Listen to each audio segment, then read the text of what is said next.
ಉಡುಪಿಯಲ್ಲಿ ಮಾಧ್ಯಮಗಳೊಂದಿಗೆ ಮಾತನಾಡಿದ ತಮಿಳುನಾಡು ರಾಜ್ಯ ಬಿಜೆಪಿ ಅಧ್ಯಕ್ಷ ಕೆ ಅಣ್ಣಾಮಲೈ ಅವರು 2026ರ ಮೇ ತಿಂಗಳಲ್ಲಿ ಚುನಾವಣೆ ನಡೆಯಲಿದೆ. 4% ವೋಟ್ ಮೇಲೆ 8 ಪಕ್ಷಗಳಿವೆ. ನಾವೆಲ್ಲರೂ ತುಂಬಾ ಕಷ್ಟಪಡುತ್ತಿದ್ದೇವೆ. ತಮಿಳುನಾಡಿನಲ್ಲಿ ಬಿಜೆಪಿಗೆ ಬೆಂಬಲ ಸಿಗಬೇಕು ಎಂದು ಶ್ರಮಿಸುತ್ತಿದ್ದೇವೆ.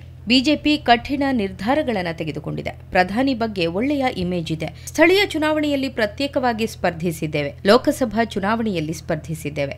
ನಮ್ಮ ಪ್ರಯತ್ನ 2026ರಲ್ಲಿ ಗೆಲುವಾಗಿ ಮಾರ್ಪಡಬೇಕು ಎಂಬ ವಿಶ್ವಾಸವಿದೆ. ನಾನು ಚಪ್ಪಲಿಯನ್ನ ಧರಿಸುವುದನ್ನು ಬಿಟ್ಟಿದ್ದೇನೆ. ತಮಿಳುನಾಡಿನಲ್ಲಿ ಹೆಣ್ಣು ಮಕ್ಕಳ ಮೇಲೆ ಅತ್ಯಾಚಾರ ಹೆಚ್ಚುತ್ತಿದೆ. ಈ ಸರ್ಕಾರ ಬಂದ ನಂತರ ಅಣ್ಣಾ ಯೂನಿವರ್ಸಿಟಿ ಒಳಗೆ ಒಬ್ಬಳ ರೇಪಾಯಿತು.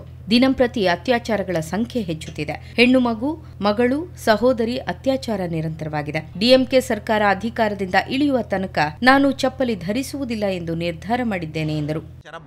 ಬಹಳ ಜಾಸ್ತಿ ಆಗ್ತಾ ಇದೆ. ಈ ಸರ್ಕಾರ ಬಂದ ಮೇಲೆ ಎಲ್ಲ ಕಡೆಯಲ್ಲಿ ಕೂಡ ಅಣ್ಣಾ ಯೂನಿವರ್ಸಿಟಿ ಒಳಗಡೆ ಒಂದು ಹೆಣ್ಮಗಳಿಗೂ ರೇಪ್ ಆಯಿತು. ಅಣ್ಣಾ ಯೂನಿವರ್ಸಿಟಿ ಒಳಗಡೆ ನಮ್ಮಲ್ಲಿ ನಂಬರ್ 1 ಇನ್ಸ್ಟಿಟ್ಯೂಷನ್ ಅದು.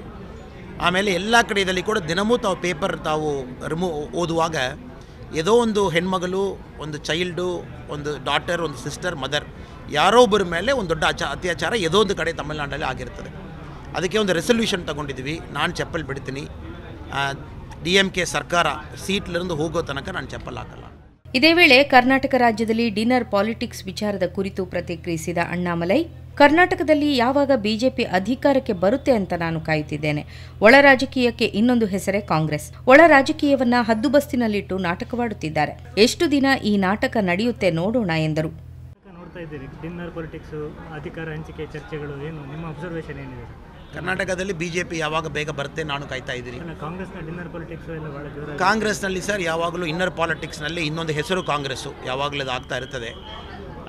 ಇತ್ತೀಚೆಗೆ ಸ್ವಲ್ಪ ಅವರಲ್ಲಿ ಏನು ಇನ್ನರ್ ಪಾಲಿಟಿಕ್ಸ್ ಇದೆ ಸ್ವಲ್ಪ ಕಂಟೈನ್ ಮಾಡಿ ಒಂದು ಡ್ರಾಮಾ ಥರ ಮಾಡಿಕೊಂಡು ಹೋಗ್ತಾ ಇದ್ದಾರೆ. ಎಷ್ಟು ದಿನ ಇದು ಮಾಡ್ತಾರೆ ನೋಡೋಣ ಸರ್.